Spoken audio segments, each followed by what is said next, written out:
ہمارا مدرسہ انسان کو انسان بناتا ہے۔ الحمد للہ وکفا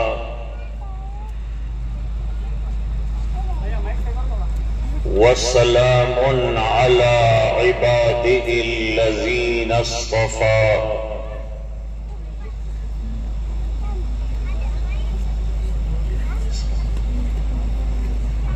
خصوصاً على أفضلهم وخاتم النبيين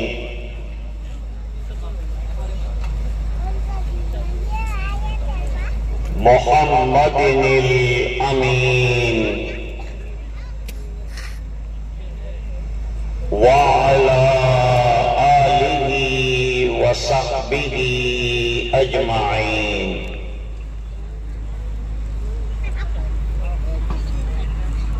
اما بعد، آواز آ رہی ہے؟ اس میں نہیں آ رہی۔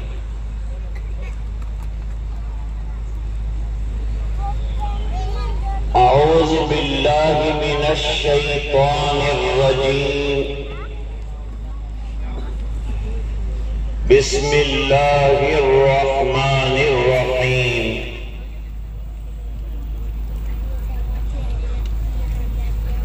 الف لام میم،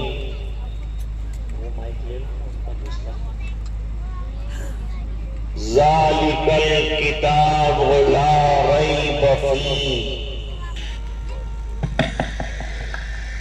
ھدی للمتقین۔ صدق اللہ العظیم۔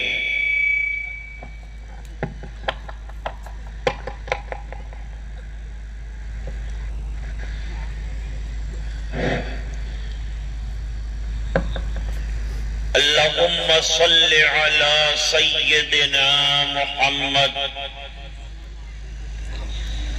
وعلی آل سیدنا محمد وبارک وسلم۔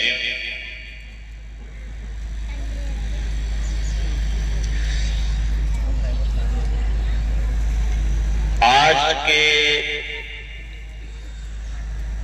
اس مبارک اجلاس کے صدر معزز حضرت مفتی معز الدین صاحب دامت برکاتہم العالیہ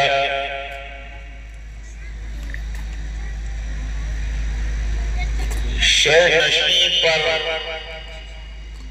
تشریف فرما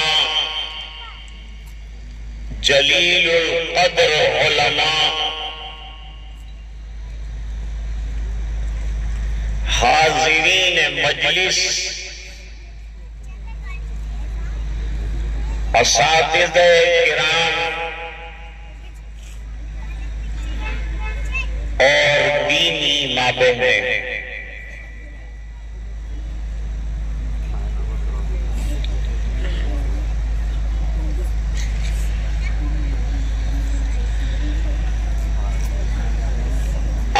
کا یہ اجلاس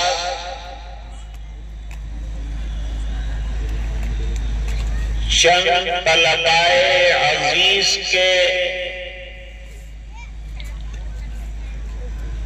قرآن کریم کے مکمل حفظ کرنے کے سلسلے میں منعقد کیا گیا ہے۔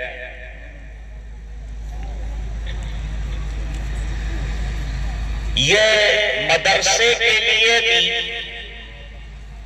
سمیر اور ہمارے لیے بھی مسرت اور شادمانی کا موقع ہے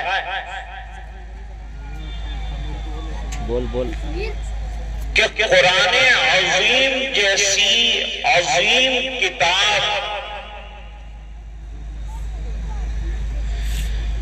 جو کتاب اللہ بھی ہے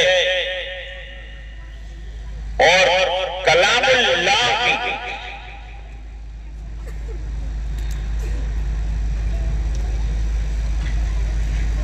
اس کے لیے اللہ تعالیٰ نے ان طلبائے عزیز کے سینوں کو ایکوائر کیا،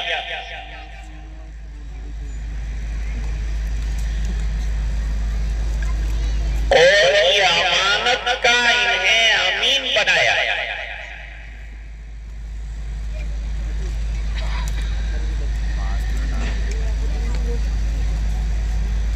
دستار بھی بن گئی، سندیں بھی ملیں گی، لیکن اصل میں تو زندگی بننی چاہیے۔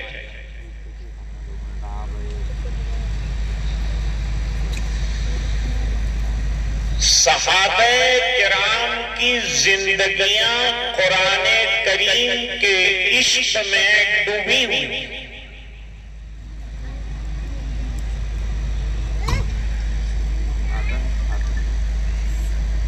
انہوں نے اس کتاب کو ایک زندہ کتاب سمجھا،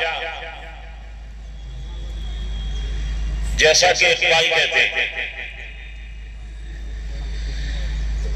آن کتاب زندہ قرآن حکیم، حکمت اولا یزال است قدیم۔ حضرت حکیم الاسلام قاری محمد طیب صاحب رحمت اللہ علیہ فرماتے تھے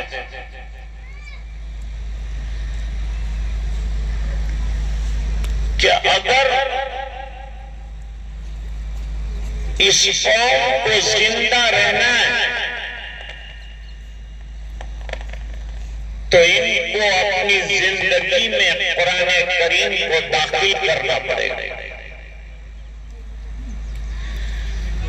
جو زندہ کتاب کو اپنی زندگی میں عملی بنا دے گا، تلاوت کرے گا،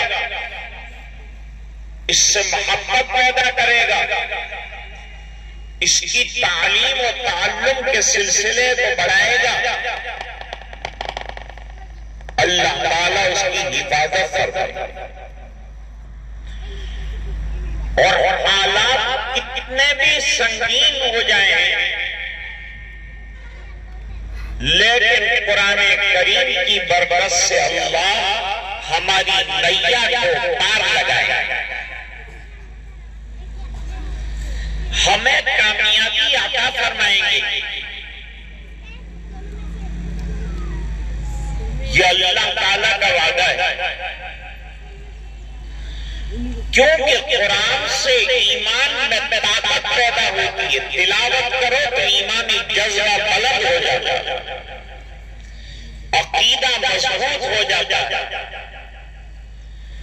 اور فتنوں کے دور میں عقیدے کی مضبوطی بہت ضروری۔ جیسے وہ بچے نے تقریر کی، حضرت مفتی صاحب دامت برکاتہم نے بھی اشارہ کیا کہ ہمارے قریب میں فتنے جنم لے رہے ہیں،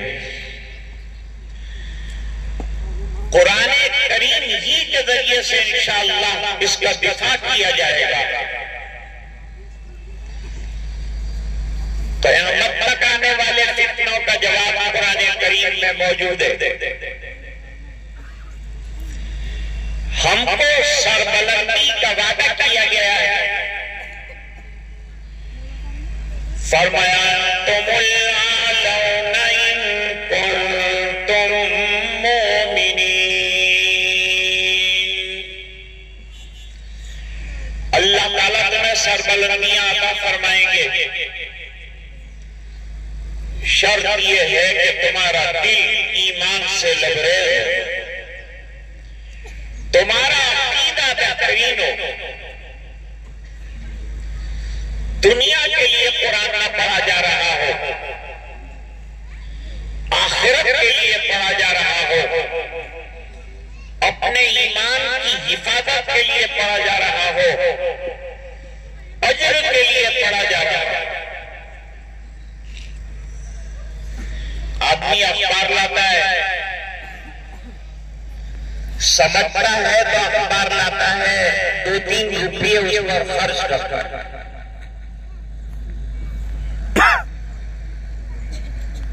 ہر گھر میں قرآن ہے لیکن تلاوت نہیں کیا جاتا.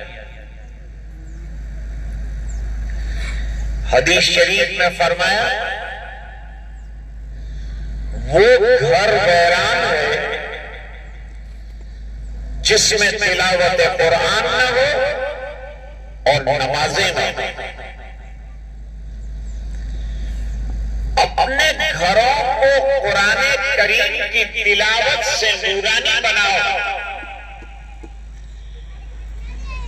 اندھیروں اور ظلمتوں اور گمراہیوں کو رخصت کرو.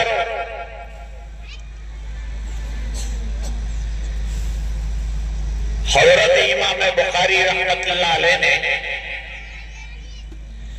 فضائل قرآن میں ایک واقعہ نقل کیا ہے. فرماتے ہیں حضرت اسید ابن حضیر رضی اللہ تعالی انصاری صحابی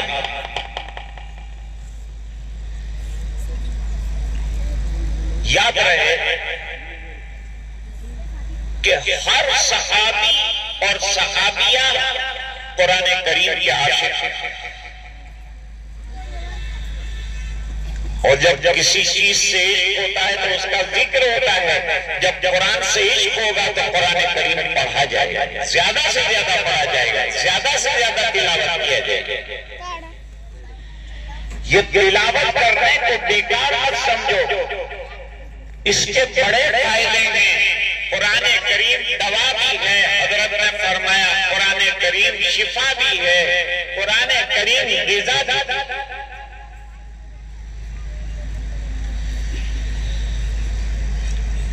آج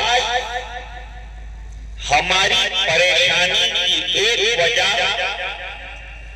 اتنی معظم اللہ کی کتاب کو بالائے طاق رکھ دینا ہے.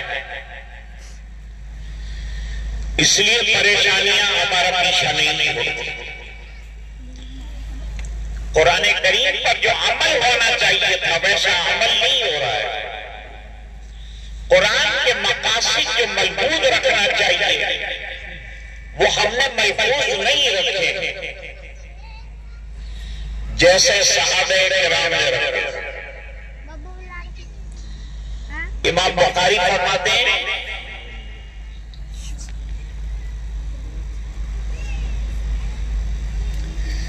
حضرت اسید ابن حضیر رضی اللہ تعالیٰ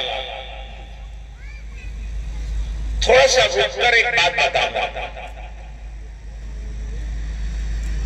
تہجد کی نماز مشروع ہے. تہجد کی نماز نفلی نماز ہے، لیکن اس کے مشروع کرنے کا مقصد قرآن کریم کی زیادہ سے زیادہ تلاوت ہے. ایک دور وہ گزرا ہے صحابہ پر کہ جتنا قرآن کریم اتنا تہجد میں پڑھنا ہے.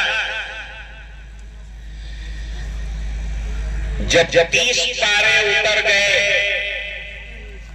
تو فرمایا فَقْرَؤْا مَا تَيَسَّرَ مِنَ الْقُرْآنِ.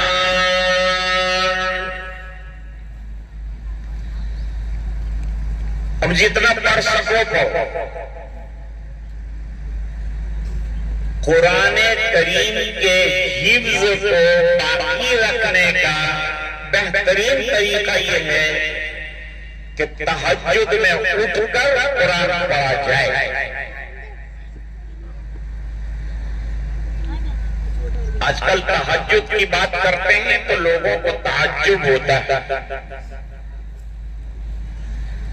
بلکہ ایک صاحب نے مجھے پوچھا تھا باقاعدہ کہ مولانا یہ تعجب کی نماز کب پڑھتے ہیں؟ میں نے کہا تعجب کی نماز نہیں ہے، تہجد کی نماز. وجود کہتے ہیں نیند سے اٹھ کر اور بیدار ہو کر نماز پڑھ. یہ مشکل لیکن جن کا مزاج بن جائے ان کے لیے مشکل نہیں. مدینہ منورہ رات کو آباد رہتا تھا اور دن کو بھوک کا عالم رہتا تھا. دن کو گرمی بھی ہے، نمازی صرف صحابہ کرام مسجدوں میں ملتے تھے اور رات مصلوں پر گزارتے تھے. ہر گھر سے قرآن کی صدا بلند ہوتی تھی، آواز آتی تھی. سرکار فرماتے ہیں اشعری لوگ جب قرآن پڑھتے ہیں تو میں پہچان جاتا ہوں کیونکہ ان کی آواز نہایت عمدہ.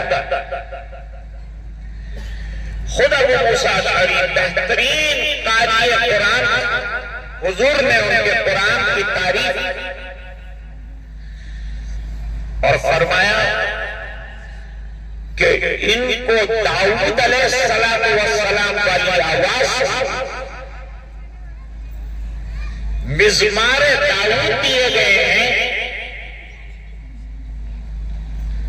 تو قرآن کی بقا کا بہترین ذریعہ حافظوں کے لیے نصیحت ہے کہ تہجد میں قرآن پڑھیں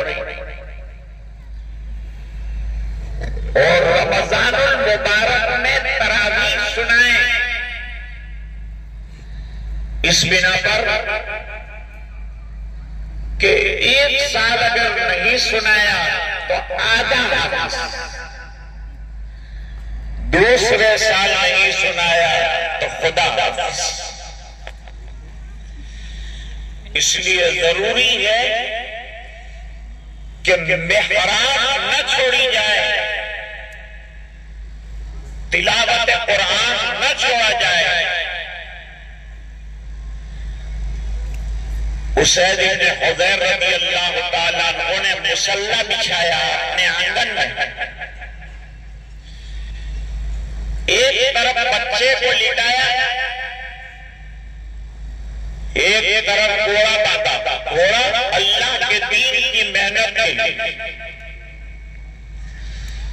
گھوڑا 3 مقصد سے پالا جاتا ہے. ایک مقصد سنت کی پابندی. سرکار نے گھوڑا پالا، سنت ہو گیا. سرکار گھوڑے پر سوار ہوئے، سنت ہے. تو چلو سنت سمجھ کر پال لیتا ہوں. جو سنت سمجھ کر پالے گا اس کے لیے اجر ہے.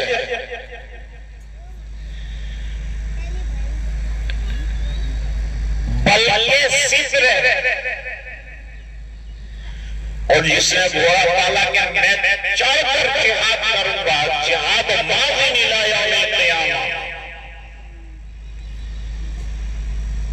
تو جہاد کی نیت سے گھوڑا رکھا. بائک رکھی اللہ کے راستے کی محنت کے لیے، گاڑیاں رکھی اللہ کے راستے کی محنت کے لیے، اجر.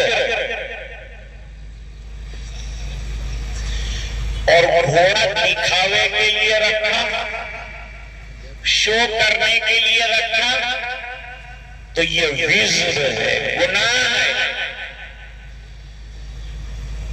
اسلام میں آرائش ہے، پیرائش ہے، نمائش نہیں. نمائش کی ہمارے یہاں کوئی گنجائش نہیں. البذاءۃ من الایمان. مسلمان سادہ مزاج ہوتا، یہ دین بھی سادہ اور اس پر چلنے والے بھی سادہ. تکلفات ہمارے یہاں نہیں. اسید بن حضیر رضی اللہ تعالیٰ عنہ نے مصلی بچھایا، نماز شروع. جیسے کہ میں نے عرض کیا کہ یہ حضرات ایک طرف نمازوں کے عاشق، ایک طرف قرآن کریم کے عاشق. اب نماز شروع کی اور نماز میں تلاوت قرآن شروع.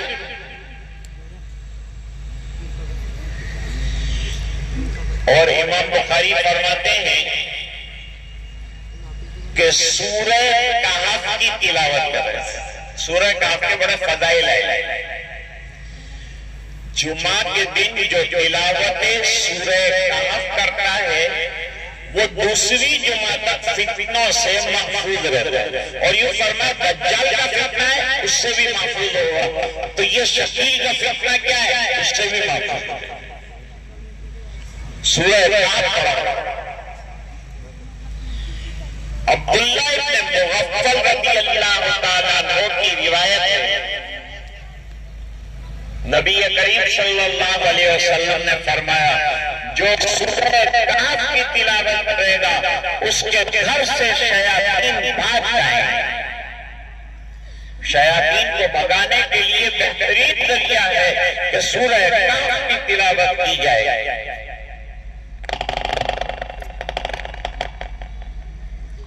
حضرت حسین بن حضیر رضی اللہ تعالیٰ عنہ نے سورہ کہف شروع. بہت لمبی تلاوت ہو گئی.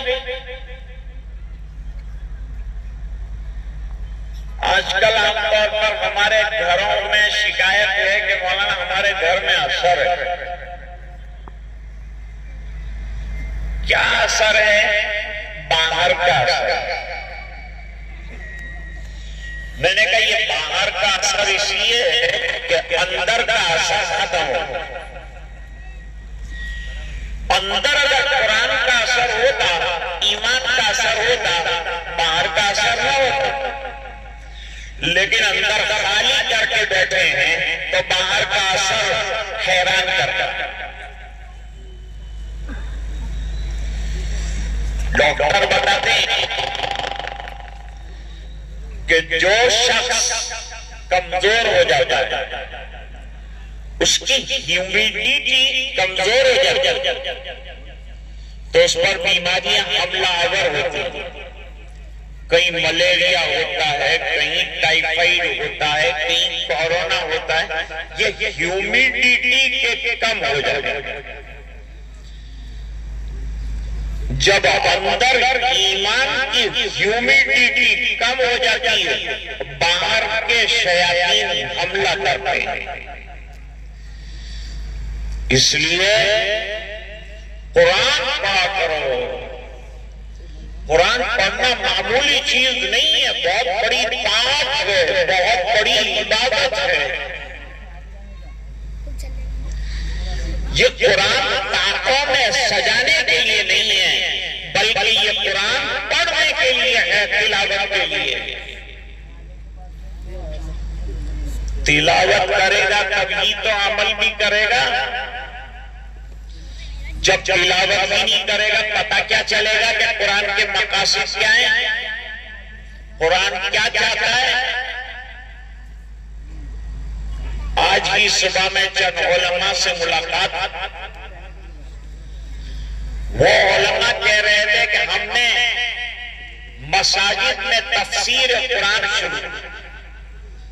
میں نے کہا بہت مبارک ہو، ہر مسجد میں تفسیر ہونی چاہیے. مسجد والے دعوت دیں نہ دیں، اپنے طور پر خدمت کیجیے اور اللہ کے لیے کیجیے. یہ قرآن کا بہت بڑا خدمت کا جذبہ ہے اور قرآن کا مقصد لوگوں کے سامنے واضح کرنا ہے. سورہ کا دیر تک پڑھتے رہے.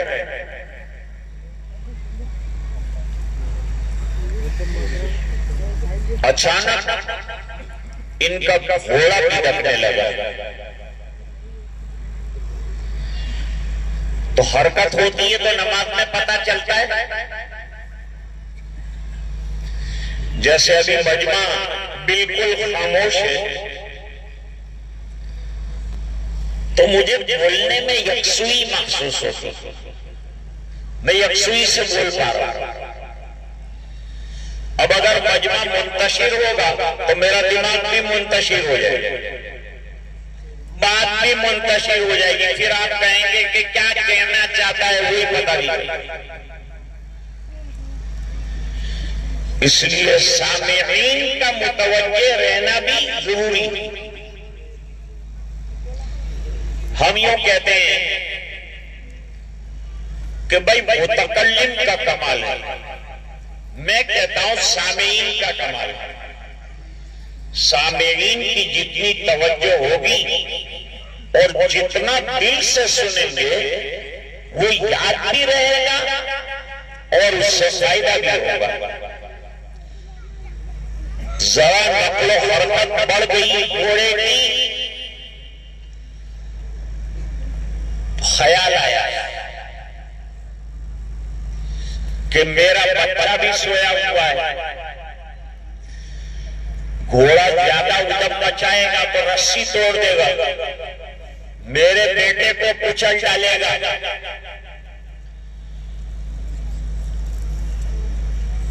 ایسا خیال آنا کوئی نماز کی شان کے خلاف بھی نہیں, اور ایسا ہو تو نماز کو مختصر بھی کر سکتا. عام متن یہ کہا جاتا ہے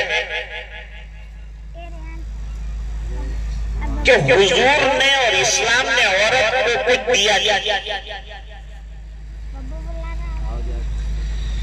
اب میں آپ کے سامنے دو باتیں کہتا ہوں.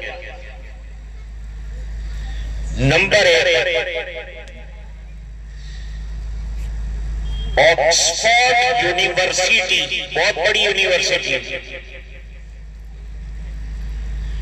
آکسفورڈ یونیورسٹی میں شہزادہ چارلس نے بیان کیا. ماں بہنیں بھی سن رہی ہیں.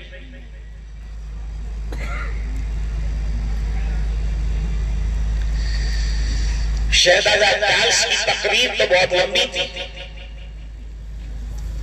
لیکن اس نے دوران تقریر پادریوں کو خطاب کیا, جو چرچ کے پادری بیٹھے تھے ان کو خطاب کیا کہ تم اگر پوری زندگی عورت پر احسان کرنا چاہو اور عورت کو کچھ دینا چاہو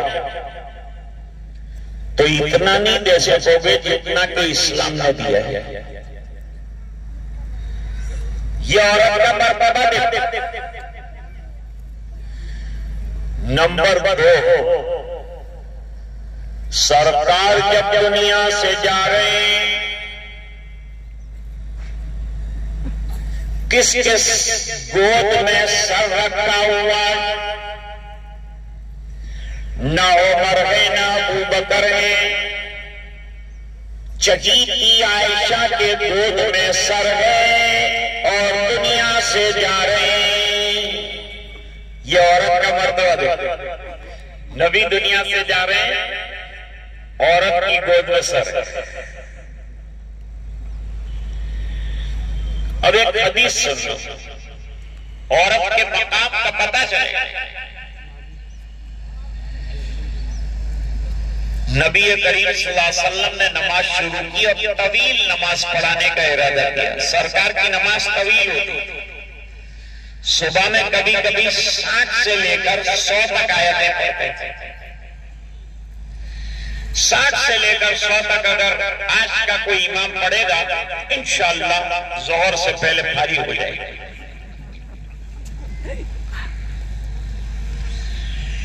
لیکن صحابہ تو سرکار سے سننا چاہتے تھے, جتنا پڑھے خوب پڑھے.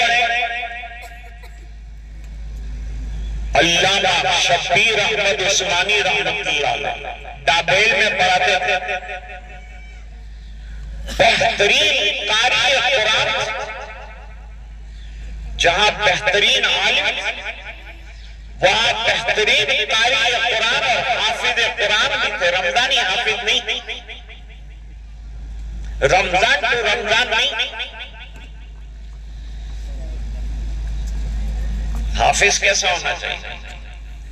کندھا پکڑا، کھڑا کر دیا، 17واں پارہ شروع کر دے اور وہ ایسا پڑھ لے جیسے سورہ فاتحہ پڑھتا ہے تو حافظ ہے. اور لقموں سے پیٹ بھر رہا ہے، کچا حافظ، رمضانی حافظ. حضرت مفتی لاجپوری صاحب رحمت اللہ علیہ ہم کو قرآن سنتے سنتے کبھی واقعات بھی سنا دیتے. تو ایک مرتبہ واقعہ سنا، عجیب واقعہ سنا. ہمارے قریب میں املی پورا ایک جگہ ہے، محمد رشید صاحب آئے تھے، ان کو دکھانا تھا مجھے وہ جگہ، لیکن وہ موقع نہیں تھا. جانتے ہو یہ املی پورا مسجد کون سی ہے؟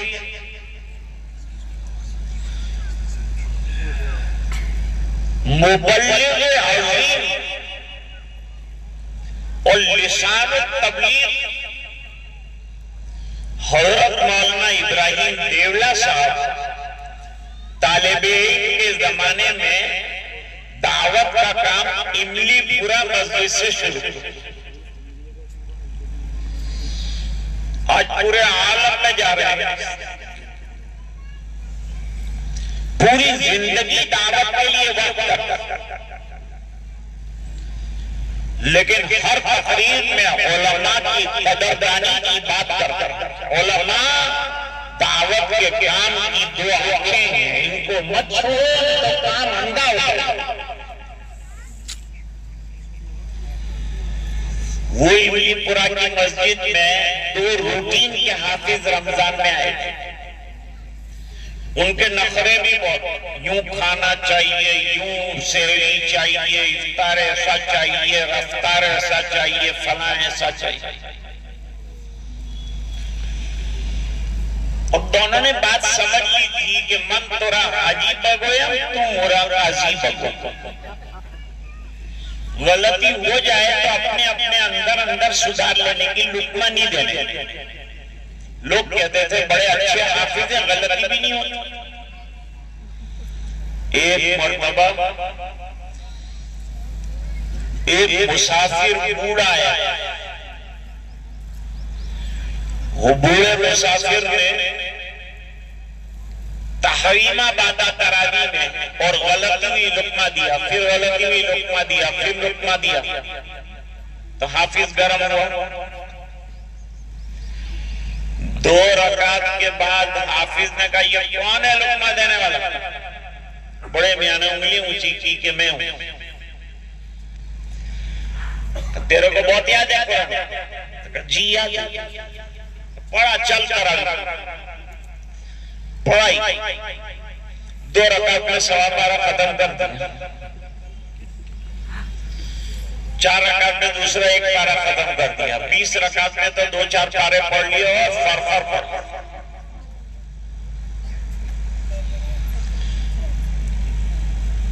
5 بجے راندیر سے سورت کی بس چلتی تھی فجر میں. سحری سے پہلے وہ 2 حفاظ صبح کی پہلی بس پکڑ کے روانہ ہوا کہ یہ تو شیر کے سر میں سوار سے نکلا. بھائی ایک دم سے کھڑا ہو کہ کوئی قرآن سنا دے یہ تو مشکل کام ہے بھائی، لیکن ان کو قرآن ایسا ہی آیا. سرکار نے ارادہ کیا کہ میں طویل نماز پڑھاؤں.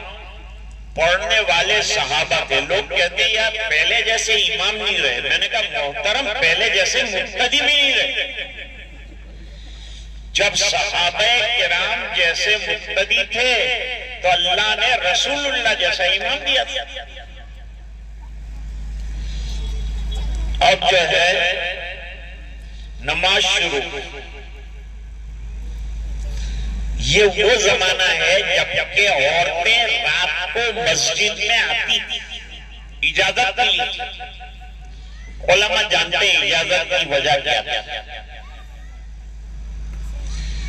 اجازت ملی تھی نماز میں آتے تھے، بچوں کو بھی ساتھ لاتے.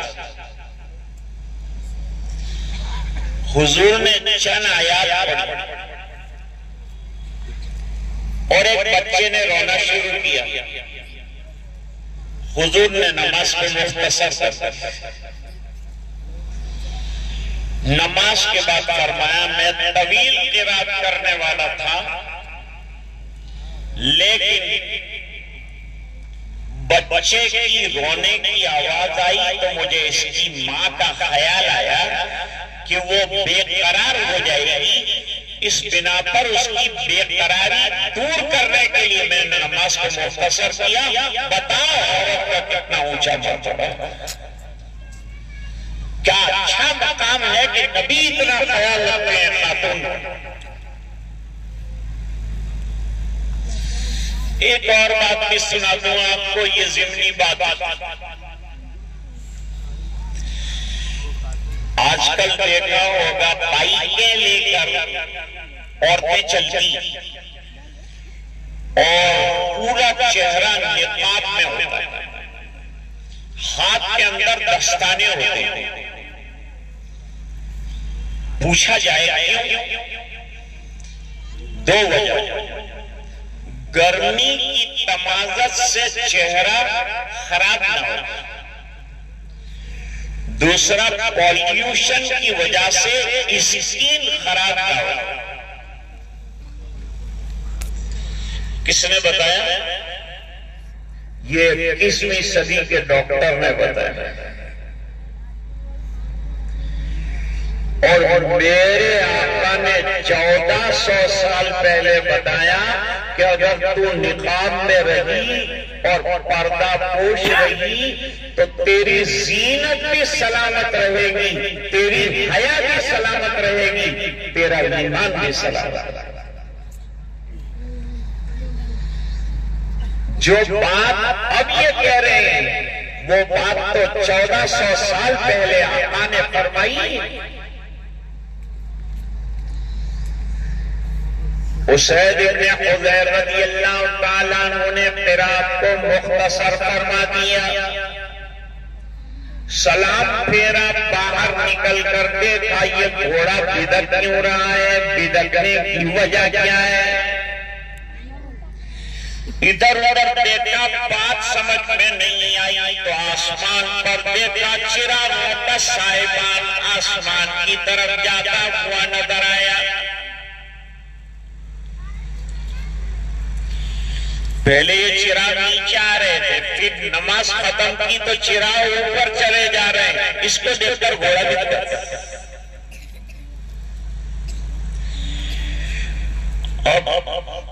What is this light? یہ روشنی کیا ہے؟ What is this brightness? یہ نورانی چیز کیا ہے؟ Nobody can say. کوئی نہیں کہہ سکتا. To say is جناب رسول اللہ صلی اللہ علیہ وسلم اب سرکار کے دربار میں جانا ہے. اے لقائے تو جواب ہر سوال، مشکل تو حل شود بے لقال. فارسی بیچاری مرغوب ہو گئی.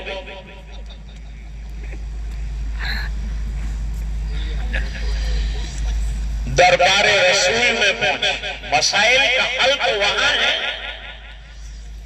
گھریلو مسئلہ، اندرونی مسئلہ، بیرونی مسئلہ، خاندانی مسئلہ، اسلامی مسئلہ، دینی مسئلہ، سب کا حل جناب رسول اللہ صلی اللہ علیہ وسلم. اور حضور نہ رہے تو احادیث موجود ہیں، اس کے اندر حل موجود ہے. اس لیے دو نعمتیں کبھی بھی نہیں بھلا سکتے، ایک قرآن، دوسرا حدیث رسول اللہ صلی اللہ علیہ وسلم. دربار رسول میں حاضر ہوئے، پورا ماجرا سنایا، پورا واقعہ سنایا. اور ایک میں واقعہ آپ کو عجیب سنا رہا ہوں کہ دربار رسول کیا ہے. حضرت فاروق اعظم رضی اللہ عنہ کی خلافت کا زمانہ ہے. میں جلدی ختم کروں گا انشاءاللہ.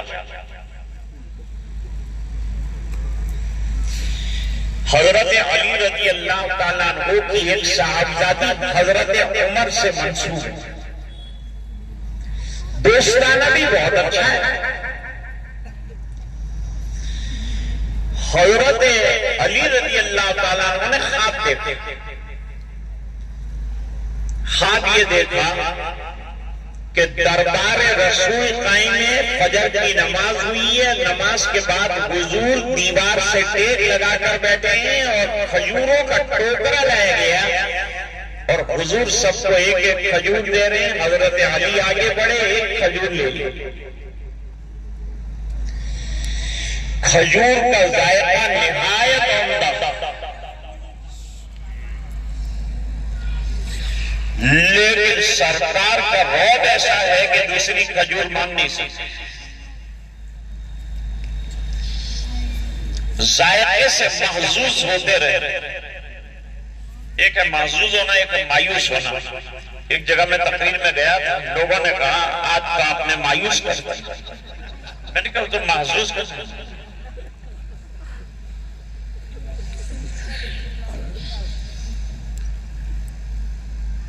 اب آنکھ تو کھل گئی، صبح کا وقت ہوا.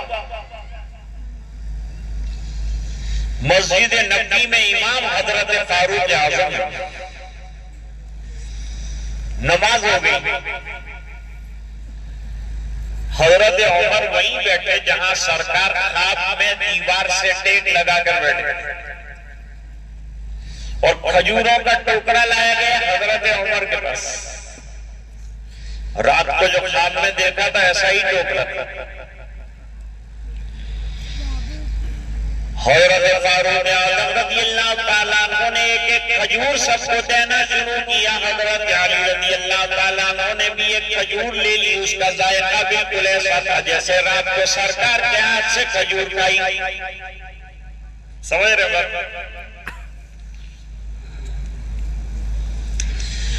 سوچا یہاں تو رشتہ داری بھی ہے، دوستانہ بھی، لہذا دوسری کھجور یہاں تو مانگی جا سکتی. میں روحانی مرتبہ حضرت عمر کا کیا ہے وہ بتانا چاہتا ہوں.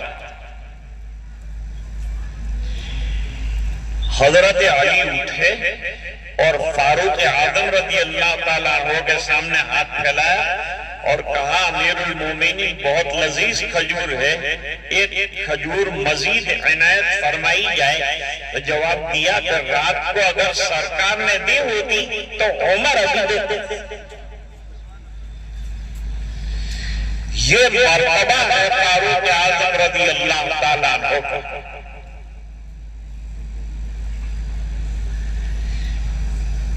اسید ابن حضیر نے اپنا پورا واقعہ، وہ دہرانے کی ضرورت تو نہیں ہے، وہ بیان کریں. نبی کا جواب سنا.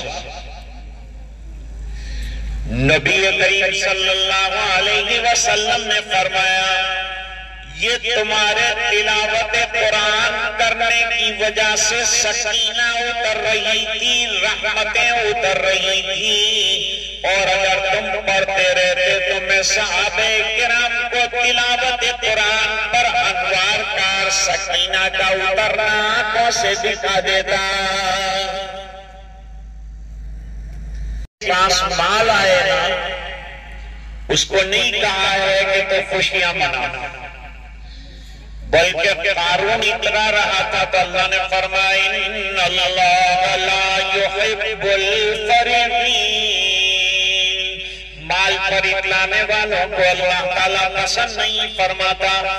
اور جس کو قرآن کی دولت ملی ہو، قرآن کی نعمت ملی ہو، تو خوشیاں منانے کے لیے فرمایا قُلْ بِفَضْلِ اللَّهِ وَبِرَحْمَتِهِ فَبِذَلِكَ فَلْيَفْرَحُوا هُوَ خَيْرٌ مِّمَّا يَجْمَعُونَ.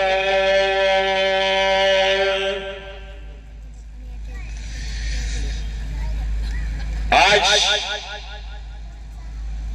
یہ بچوں نے حفظ کیا ہے. کتنے لوگ ہوں گے خوشیاں منانے والے؟ والدین بھی ہوں تو بھی غنیمت.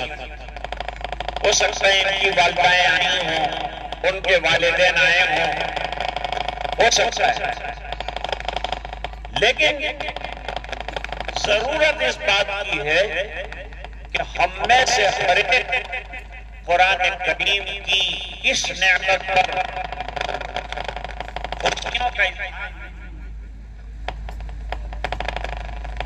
خوشیوں کا اظہار کرے اور جتنے حفاظ ہیں ان کو مبارکباد پیش کرے اور طے کرے کہ ہم بھی انشاءاللہ قرآن شریف حفظ کریں۔ ابھی فلسطین کی جنگ کا سلسلہ جاری ہے۔ غزہ میں 20,000 بچے شہید ہوئے ہیں۔ وہاں کے وزیر تعلیم نے اعلان کیا کہ 2024 میں کوئی اسکول نہیں کھلے گا، اس بنا پر کہ بچے ہی نہیں ہیں تو پڑھے گا۔ 2024 میں اسکولیں بند۔